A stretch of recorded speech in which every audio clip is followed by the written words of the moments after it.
ज्ञानी करेगा गुहार, तोला गाड़ा गाड़ा जोहार दाई तोला झारा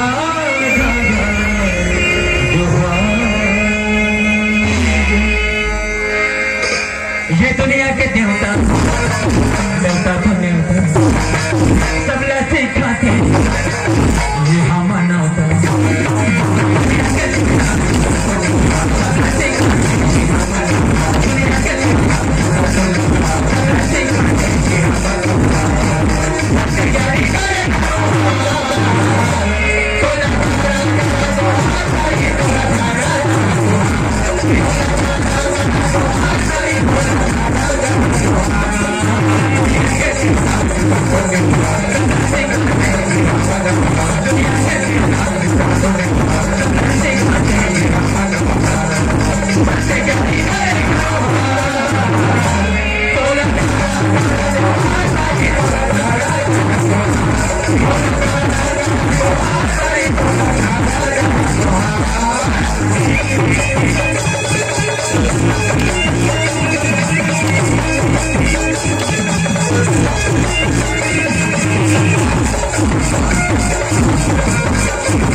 ताली बजा के झुमका सुना माता रानी के भजन होते वंदना होते तुमन ताली बजा अगर काबर करनी करत होगा। अरे चना तो वही चबाते, अरे चना तो वही चबाते जेकर मुंह में दांत होते, अरे चना तो वही चबाते जेकर मुंह दूठन दांत होते, और ताली तो वही बजाते जेकर दूठन हाथ होते। तो जेकर दूठन हाथ होते मन ताली बजाओ। बहुत बहुत धन्यवाद। बाबा जात मल्ला तो फर्क ही नहीं पड़ा था। अरे यूं तो हर तारा चांद के पास नहीं होता, यूं तो हर तारा चांद के पास नहीं होता, चांदनी चांद से भी कोई होकर उदास नहीं होता।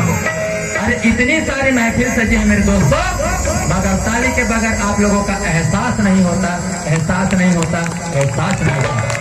ताली चाहिए, हाँ ताली बजा के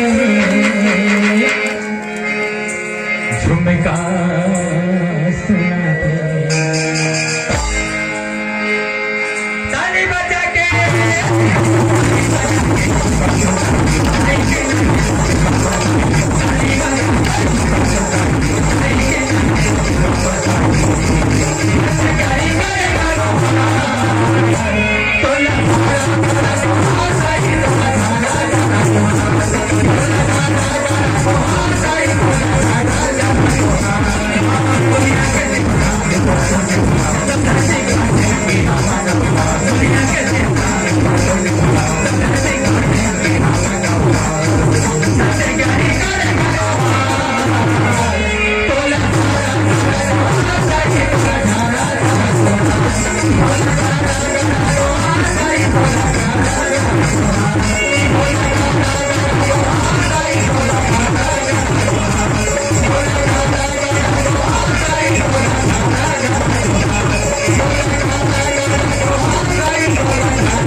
है